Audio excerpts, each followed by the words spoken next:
नमस्कार दोस्तों, हमारे यूट्यूब चैनल एग्जाम लर्नर में आपका स्वागत है। दोस्तों, इस वीडियो में हम लोग टीजीटी 2021 सामाजिक विज्ञान का सॉल्व पेपर देखेंगे, जिसमें हम लोग अर्थशास्त्र और नागरिक शास्त्र के प्रश्नों को सॉल्व करेंगे। इसके पहले वाले वीडियो में हम इतिहास और भूगोल के प्रश्नों को सॉल्व करा चुके हैं, तो जो लोग नहीं देखे हैं आप जो है चैनल पर जाके प्लेलिस्ट में वहाँ से देख सकते हैं। ये आपका बुकलेट सीरीज बी है और ये पेपर आपका 8 अगस्त 2021 को आयोजित कराया गया था। तो इस वीडियो में हम लोग देखेंगे नागरिक शास्त्र और अर्थशास्त्र के प्रश्नों को। तो वीडियो को लाइक शेयर कर दीजिएगा। चैनल को अभी तक आप सब्सक्राइब नहीं किए हैं तो चैनल को सब्सक्राइब कर लीजिएगा, साथ में बेल आइकन को प्रेस कर लीजिएगा, जिससे आने वाले अगले वीडियो का नोटिफिकेशन आपको पहले मिलता रहे। तो चलिए जो है देखते हैं सामाजिक विज्ञान ये भाग 1 में जो 4 क्वेश्चन पूछे गए थे, जिसमें चारों विषय से पूछे गए थे, जिनमें आपको अपने 2 सब्जेक्ट में से किसी एक प्रश्न को हल करना था। तो इतिहास और भूगोल हम लोग देख चुके हैं। अब वह नागरिक शास्त्र और अर्थशास्त्र के प्रश्नों को देखेंगे। तो यहाँ पहले में थर्ड वाला जो क्वेश्चन है, निम्न में से कौन सा रोस्टो के आर्थिक विकास की अवस्था नहीं है? तो यह है सी ऑप्शन, अत्यधिक निवेश की अवस्था। और पहले का चौथा जो क्वेश्चन है ये राजनीति से है, नागरिक शास्त्र से। किसने कहा राजनीति विज्ञान का प्रारंभ और अंत राज्य के साथ होता है? तो गार्नर के द्वारा ये कहा गया है। अब जो है हम देखेंगे सबसे पहले अर्थशास्त्र के पार्ट को। भूगोल देख चुके हैं हम लोग, उसके बाद इतिहास भी देख चुके हैं। अर्थशास्त्र के प्रश्नों को अब हम लोग देखेंगे। तो अर्थशास्त्र ये आपका यहाँ पे आ गया है। तो खंड ये जो थर्ड है ये इकोनॉमिक्स है, अर्थशास्त्र के प्रश्न। तो इसमें दूसरा जो प्रश्न पूछा गया था कि रिजर्व बैंक द्वारा रुपए को चालू खाते में पूर्ण परिवर्तनीय कब घोषित किया गया? तो इसका जो सही आंसर हो जाएगा यहाँ पे आप देख सकते हैं, ए ऑप्शन सही हो जाएगा 19 अगस्त 1994 को। और तीसरा जो प्रश्न है, निम्नलिखित में से कौन सा समीकरण कैम्ब्रिज दृष्टिकोण का प्रतिनिधित्व नहीं करता है? तो यहाँ पे सी ऑप्शन सही होगा, P बराबर MB/T। और चौथा क्वेश्चन, अर्थशास्त्र की दुर्लभता संबंधी परिभाषा किसके द्वारा दी गई है? तो ये रॉबिन्स के द्वारा दिया गया है, बी ऑप्शन सही हो जाएगा। पांचवा क्वेश्चन है, सुप्रसिद्ध हीरा पानी विरोधाभास की व्याख्या किसके द्वारा होती है? तो ये होता है प्रदत्त कीमत के द्वारा, सी विकल्प सही हो जाएगा यहाँ। छठवां क्वेश्चन है, भारत में न्यूनतम मजदूरी अधिनियम कब पारित हुआ था? तो 1948 में पारित हुआ, ये ऑप्शन सही हो जाएगा। और सातवां प्रश्न है, इष्टतम जनसंख्या उस बिंदु पर होगी जब? तो इसका सही जो आंसर हो जाएगा यहाँ बी ऑप्शन होगा, प्रति व्यक्ति आय अधिकतम हो। और आठवां प्रश्न, अदृश्य बेरोजगारी होती है सदैव? तो ये अनैच्छिक होता है, बी ऑप्शन सही हो जाएगा। नौवां प्रश्न है, वैश्विक गरीबी उन्मूलन हेतु प्रयोगात्मक दृष्टिकोण हेतु 2019 का नोबेल पुरस्कार किन्हें दिया गया था? तो ये ईस्थर डफलो, अभिजीत बनर्जी और माइकल क्रेमर को दिया गया था, ए ऑप्शन सही हो जाएगा यहाँ। 10वां प्रश्न है, वस्तुओं के निर्यातों के मूल्य एवं आयातों के मूल्य के अंतर को कहा जाता है? तो यह व्यापार संतुलन कहलाता है, सी ऑप्शन सही हो जाएगा। 11वां प्रश्न है, इनमें से कौन सी संस्था विश्व बैंक कहलाता है?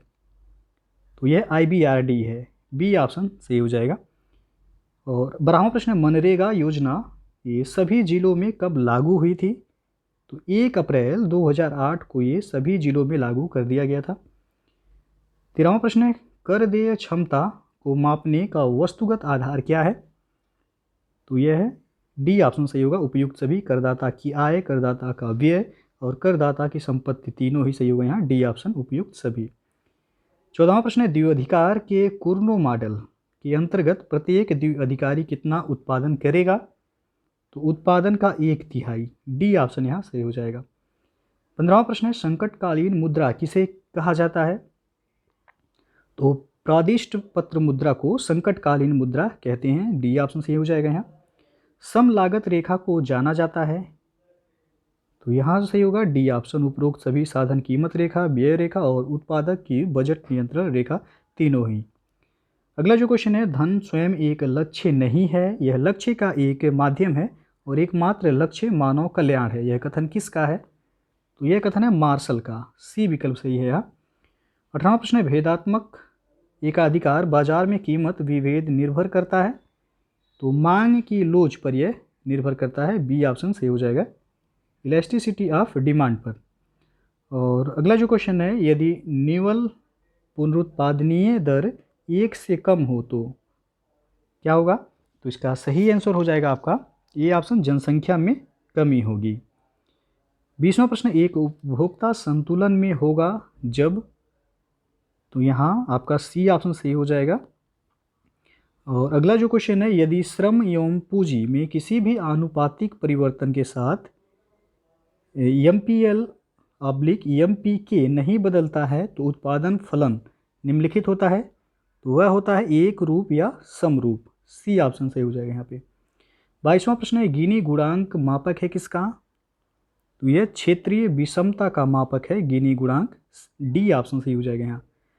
23वां प्रश्न है, पूंजीवाद में सम्मिलित होता है, तो निजी लाभ इसमें सम्मिलित होता है। डी विकल्प सही हो जाएगा।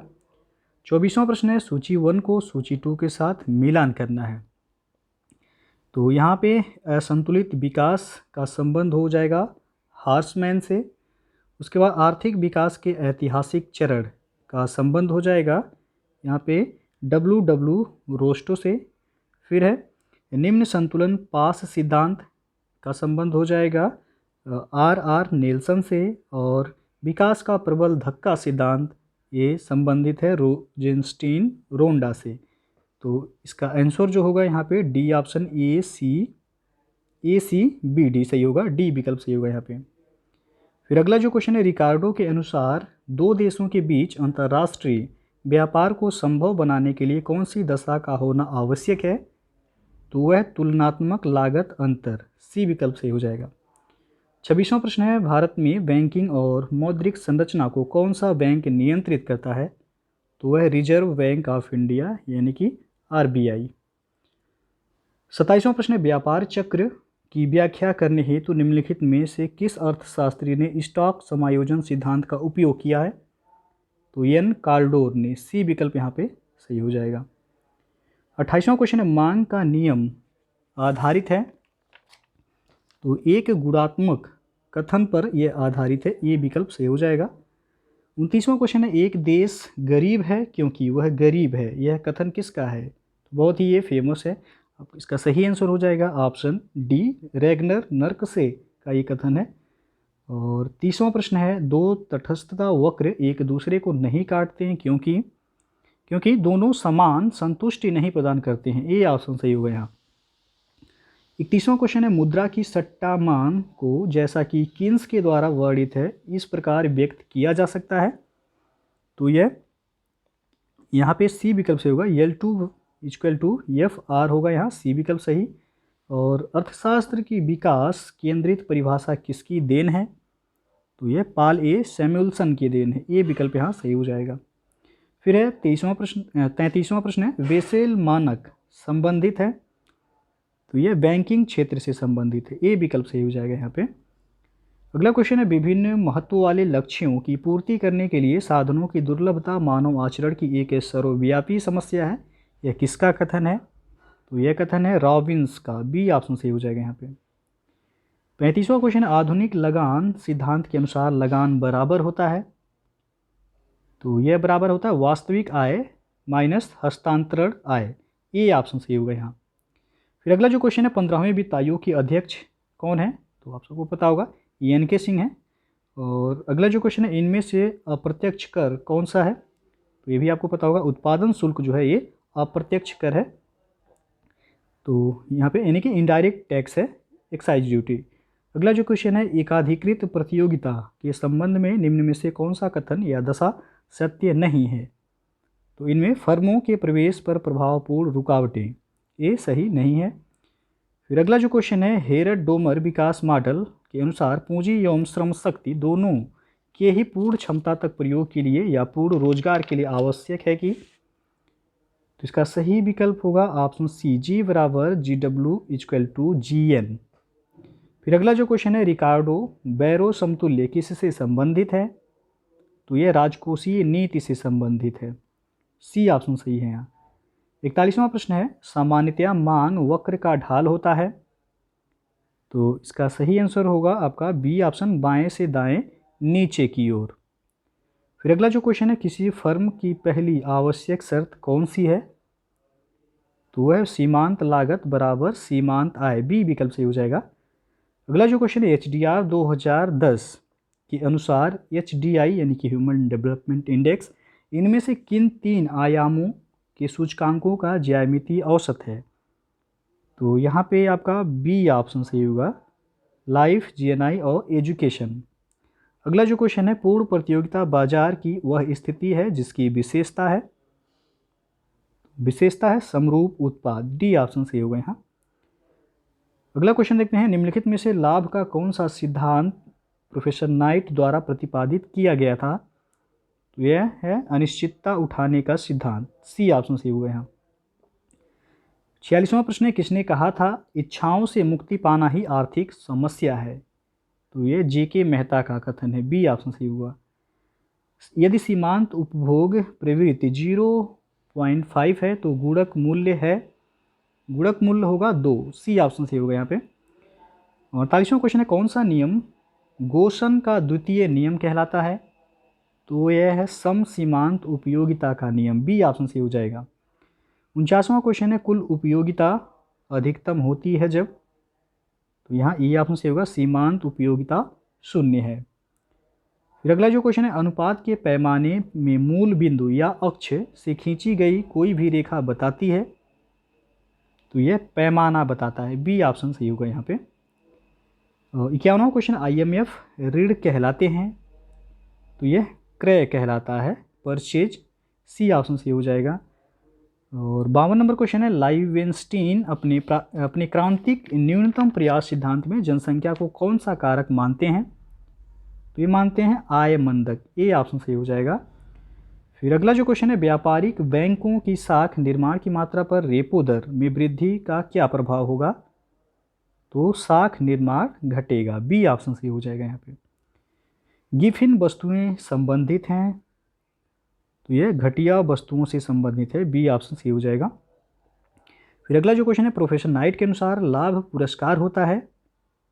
तो बीमा अयोग्य जोखिम, बी ऑप्शन यहाँ सही होगा। 56 नंबर क्वेश्चन है, इनमें से कौन सी डिजिटल करेंसी है? तो डिजिटल करेंसी है जेड कैश, बी ऑप्शन सही होगा यहाँ पे। 57 नंबर क्वेश्चन है, सीमांत आगम एवं मांग की कीमत लोच के संबंध को शुद्ध रूप से दर्शाता है? तो यहाँ पे आपका डी ऑप्शन सही होगा, MR = AR और 1 - 1/E सही होगा यहाँ, डी ऑप्शन। फिर अगला जो क्वेश्चन है, अधिकतम सामाजिक लाभ का सिद्धांत किससे संबंधित है? तो यह कराधान तथा सार्वजनिक व्यय दोनों से संबंधित है।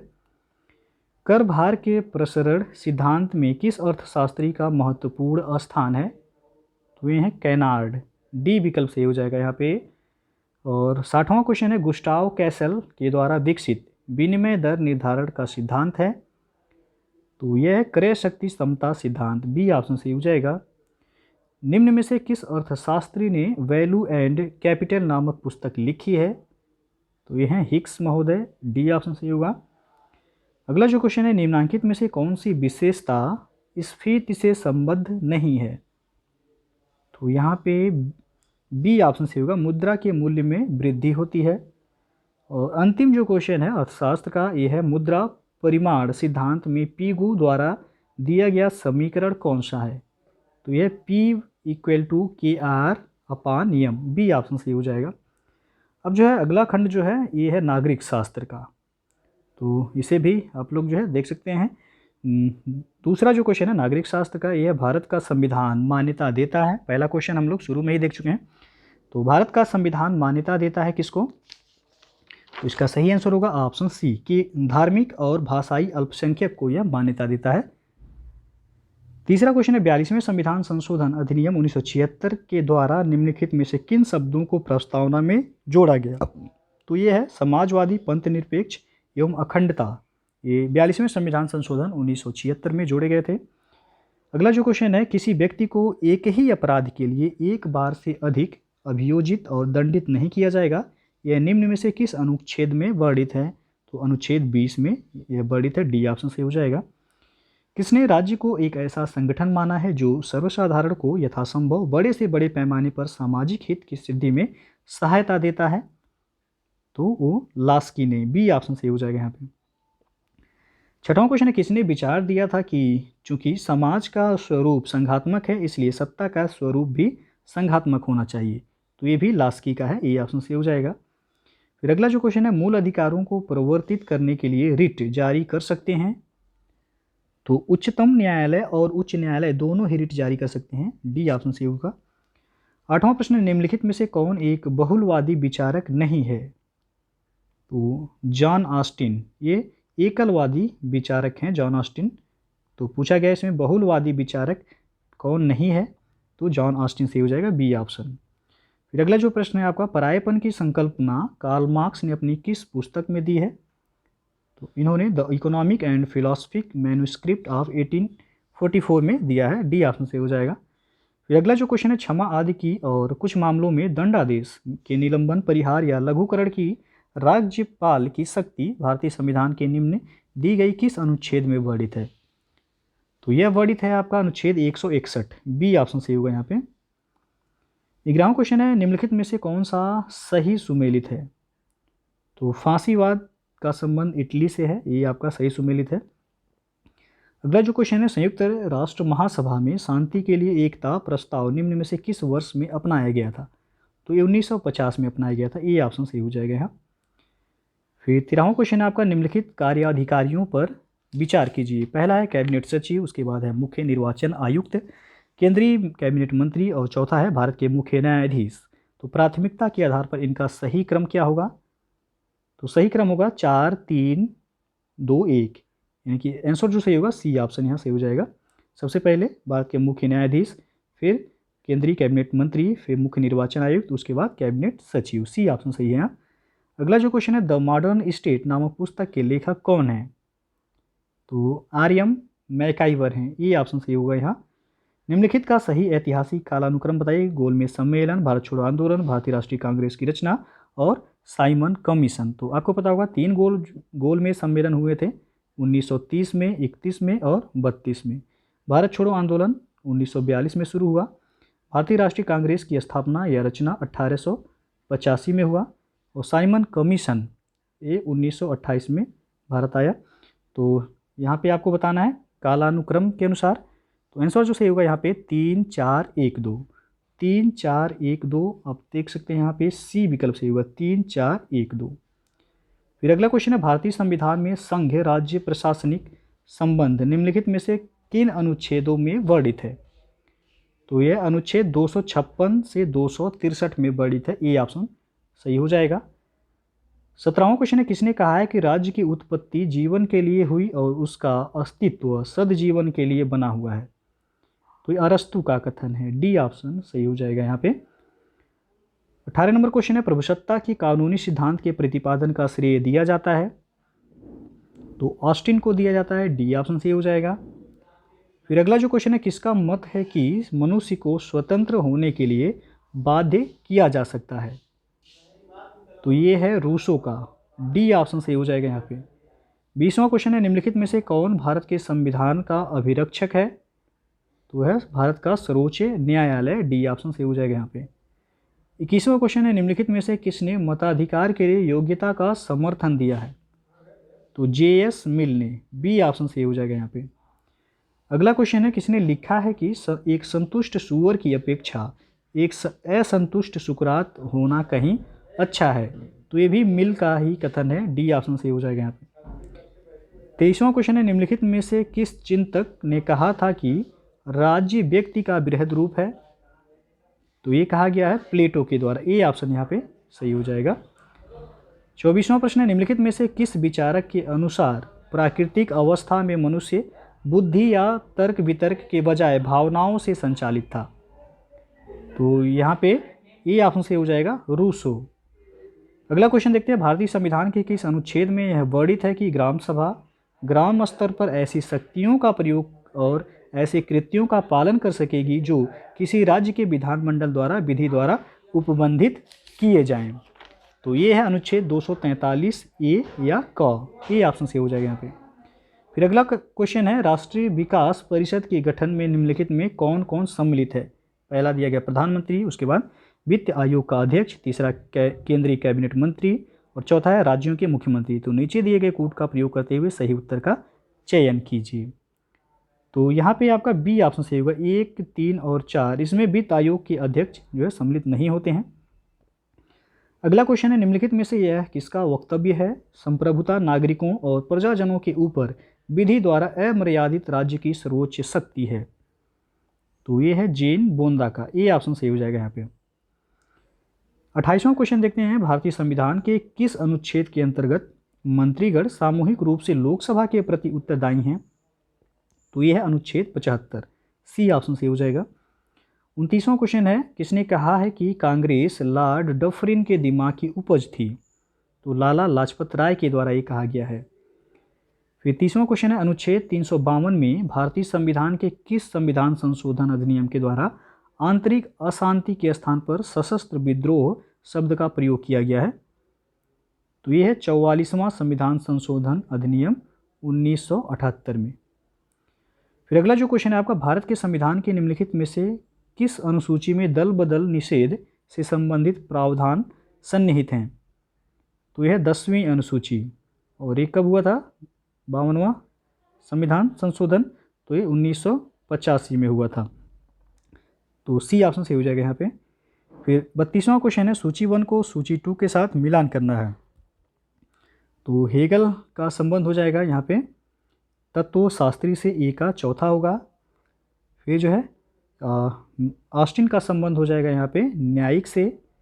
फिर मैकाइवर का संबंध हो जाएगा समाजशास्त्री, और गार्नर का संबंध हो जाएगा विवरणात्मक से। तो आंसर जो सही होगा 4, 1, 2, 3, 4, 1, 2, 3 आप देख सकते हैं यहाँ, बी ऑप्शन सही होगा। फिर अगला प्रश्न है, सब कुछ राज्य के भीतर, राज्य के बाहर कुछ नहीं और राज्य के विरुद्ध कुछ नहीं, यह कथन इंगित करता है एक? तो सर्वाधिकारवादी राज्य का जो है बी ऑप्शन सही होगा यहाँ पे। और 34 नंबर क्वेश्चन है, विद्वानों को उनके द्वारा व्यक्त विचारों के साथ सुमेलित कीजिए। तो ये जो है बिल्कुल आपका सही सुमेलित है। थ्रेसी मेकस का है न्याय शक्तिशाली का हित है, बोंदा का है अधिकतम शक्ति से डकैतों का समूह निर्मित हो सकता है न कि राज्य, और टी.एच. ग्रीन का है कि इच्छा न कि शक्ति राज्य का आधार है, और माओ त्से तुंग का है कि शक्ति बंदूक की नली से निकलती है। तो ये ऑलरेडी जो है आपका मिलान है। तो 1, 2, 3, 4 ही सही हो जाएगा, ए ऑप्शन।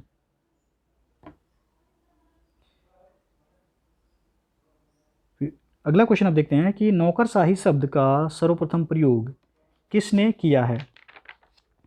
तो विंसेंट डी गोर्ने के द्वारा ये किया गया, डी ऑप्शन सही हो जाएगा।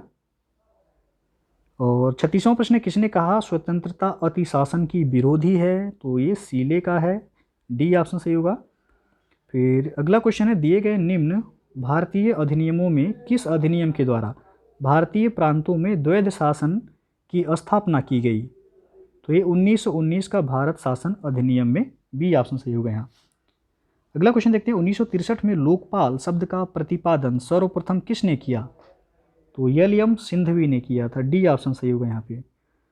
39वां क्वेश्चन है, हर राज्य की पहचान इस बात से होती है कि उसने किन अधिकारों को मान्यता दे रखी है, और राज्य अधिकारों को जन्म नहीं देता बल्कि उन्हें मान्यता प्रदान करता है, यह कथन किसका है?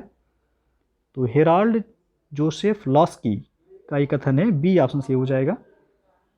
40वां क्वेश्चन है, शक्ति के संदर्भ में किया जाने वाला राजनीतिक कार्य राजनीति है, यह परिभाषा दी है? तो लॉसवेल ने दिया है, सी विकल्प सही हो जाएगा यहाँ पे।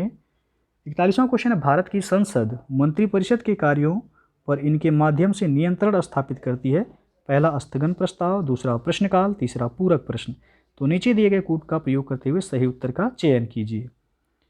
तो यहाँ पे तीनों ही सही है, डी ऑप्शन सही हो जाएगा, 1, 2, 3। और अगला क्वेश्चन है, निम्न उपागमों में से किस एक उपागम की 2 मुख्य मांगे थी? प्रासंगिकता एवं कार्रवाई। तो यह है उत्तर व्यवहारवाद का, बी ऑप्शन सही हो जाएगा यहाँ। 43वां प्रश्न है, प्रकृति ने मानव जाति को 2 स्वामियों सुख और दुख की अधीनता में रखा, यह विचार है? तो यह बेंथम का विचार है, सी ऑप्शन सही हो जाएगा। 44वां क्वेश्चन है, निम्नांकित वक्तव्यों पर ध्यान दीजिए। पहला है, भारत संघ की कार्यपालिका शक्तियां प्रधानमंत्री में निहित है, और दूसरा है, प्रधानमंत्री सिविल सेवा बोर्ड का पदेन अध्यक्ष होता है। तो ऊपर दिए गए वक्तव्यों में कौन सा सही है? तो यहाँ डी ऑप्शन सही होगा, ना ही 1 और ना ही 2, दोनों ही सही नहीं है। अगला जो क्वेश्चन है, पूना समझौता पर हस्ताक्षरकर्ता कौन थे? तो वह थे गांधी और अंबेडकर, और यह पुनः समझौता हुआ था 1932 में। अगला जो क्वेश्चन है, भारत की संप्रभुता, एकता और अखंडता को आधारित और रक्षित करना यह प्रावधान है। तो मूल कर्तव्यों में ये प्रावधान है, डी ऑप्शन से हो जाएगा। 47वां क्वेश्चन है, भारतीय संविधान के अनुच्छेद 263 के अनुसार एक अंतर्राज्यीय परिषद की स्थापना निम्न में से किसके द्वारा की जा सकती है? तो राष्ट्रपति के द्वारा ये किया जा सकता है, ए ऑप्शन से हो जाएगा। 48वां क्वेश्चन है, निम्नलिखित में से कौन सा डॉक्टर भीमराव अंबेडकर की रचनाएं हैं? तो यहाँ पे चारों ही भीमराव अंबेडकर की रचनाएं हैं। Annihilation of caste, thought on Pakistan, Ranade, Gandhi and Jinnah, और चौथा पुस्तक है the Buddha and his Dhamma. चारों ही डॉक्टर भीमराव अंबेडकर की पुस्तक का नाम है, तो डी ऑप्शन सही हो जाएगा। अगला जो क्वेश्चन है, यह किसका कथन है कि द्विसदनात्मक विधायिका ऐसी संसद है जो अपने ही विरुद्ध विभाजित होती है? तो यह गार्नर का स्टेटमेंट है, बी ऑप्शन सही हो जाएगा। अगला क्वेश्चन है, राज्य के आवश्यक तत्व, तो भूभाग, जनसंख्या, सरकार और संप्रभुता, डी ऑप्शन सही हो जाएगा यहाँ पे। अगला क्वेश्चन देखते हैं, निम्नलिखित में से कौन लोकतंत्र का एक सिद्धांतकार नहीं है? तो E.W. नीट से ये लोकतंत्र के सिद्धांतकार नहीं है, डी ऑप्शन सही हो जाएगा। 52 नंबर प्रश्न है, निम्नलिखित में से कौन सा एक लक्षण संप्रभुता का नहीं है? तो यहाँ पे डी ऑप्शन सही होगा आपका, विभाज्यता। फिर अगला जो क्वेश्चन है, अगर कांग्रेस विभाजन स्वीकार करती है तो यह मेरे मृतक शरीर पर से ही होगा, यह कथन किसका है? तो महात्मा गांधी का ये कथन है, यहाँ पे सी विकल्प सही हो जाएगा। फिर अगला जो क्वेश्चन है, निम्न में से किसने 1951 में नेहरू मंत्रिमंडल से हिंदू कोड बिल को लेकर त्यागपत्र दे दिया था? तो वह थे भीमराव अंबेडकर, बी ऑप्शन सही हो जाएगा। फिर अगला जो क्वेश्चन है, संविधान का कौन सा अनुच्छेद यह व्यवस्था देता है कि प्राथमिक शिक्षा के स्तर पर मातृभाषा में निर्देश देने की समुचित सुविधा प्रदान करना प्रत्येक राज्य का प्रयत्न होना चाहिए? तो यह 350A में वर्णित है, डी ऑप्शन सही होगा यहाँ पे। फिर अगला जो क्वेश्चन है, किसने कहा है कि समानता की अभिलाषा के कारण स्वतंत्रता की आशा ही व्यर्थ हो गई? तो लॉर्ड एक्टन ने कहा है, सी विकल्प सही होगा। वैध संप्रभु वह निश्चित सत्ता है जो राज्य के सर्वोच्च आदेशों को वैध रूप में व्यक्त कर सके, वह सत्ता जो दैवीय कानून, नैतिक सिद्धांतों तथा जनमत की उपेक्षा कर सके, यह परिभाषा दिया है। तो यह गार्नर के द्वारा परिभाषा दिया गया, सी ऑप्शन सही हो जाएगा यहाँ पे। अगला क्वेश्चन है, किसके अनुसार आक्रामक राष्ट्रवाद के 4 प्रमुख तत्व थे? स्वदेशी, बहिष्कार, राष्ट्रीय शिक्षा और निष्क्रिय प्रतिरोध। तो यह है बाल गंगाधर तिलक का, बी ऑप्शन सही होगा यहाँ पे। 59 नंबर क्वेश्चन है, भारत में रह रहा एक ब्रिटिश नागरिक किस अधिकार का दावा नहीं कर सकता है? तो यह व्यापार और व्यवसाय की स्वतंत्रता का दावा नहीं कर सकता है। विदेशियों को व्यापार और व्यवसाय की स्वतंत्रता का अधिकार नहीं प्राप्त है। 60 नंबर क्वेश्चन है, भारत की संचित निधि से धन निकासी का प्राधिकार प्राप्त होता है? तो भारत की संसद को जो है, बी ऑप्शन सही हो जाएगा यहाँ। फिर अगला क्वेश्चन है, यह किसने लिखा है कि हॉब्स की प्राकृतिक दशा का दैत्य मनुष्य कभी भी नहीं हो सकता?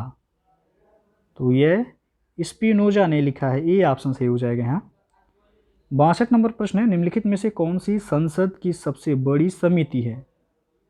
तो ये है प्राक्कलन समिति, जिसमें 30 सदस्य होते हैं, और लोक लेखा समिति में 22 सदस्य होते हैं, जिनमें 15 जो है लोकसभा से होते हैं लोक लेखा में, और 7 सदस्य जो होते हैं वह राज्यसभा से होते हैं।